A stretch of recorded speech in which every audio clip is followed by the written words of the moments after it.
आप अकेले क्यों आए हो? किशोरी जी को संग लेकर के क्यों नहीं आए?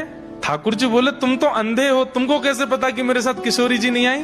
बोले मैं अभी तक भी अंधा ही हूँ, इसलिए ये प्रमाण होता है कि अकेले आप आए हो। किशोरी जी आई होती तो आते ही आंख दे दी होती उन्होंने। किशोरी जी इतनी देर अंधा नहीं रहने देती मुझे।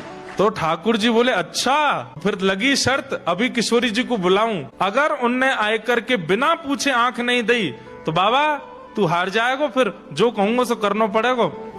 सूरदास जो थे वो बोले तो लगी शर्त ठाकुर जी किशोरी जी को बुलाओ, और उनने आते ही बिना बात किए बिना कछु पूछे यदि नेत्र दे दिए और आप हार गए तो आपको भी मेरी बात माननी पड़ेगी। बोले कहा जीवन भर मेरे नेत्रन के आगे रहना पड़ेगा।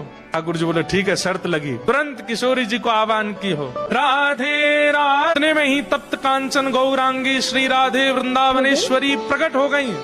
और जैसे ही किशोरी जी प्रकट हुई, प्रकट होकर के नेत्र खोल करके देखा श्याम सुंदर खड़े हैं और बगल में एक बाबा है जिसके नेत्रों में पुतली नहीं है, मतलब अंधा है। ठाकुर जी बोले और श्यामाजू आप कहाँ ते आई हो इतना विलंब लगाए के? ठाकुर जी बोली बात में बात करेंगे। बाबा के नेत्रों पे हाथ फेर करके तुरंत नेत्र प्रदान किए, और नेत्र मिलते ही जैसे ही बाबा के नेत्र प्रकट हुए, किशोरी जी बोली अब बताओ क्या कह रहे थे?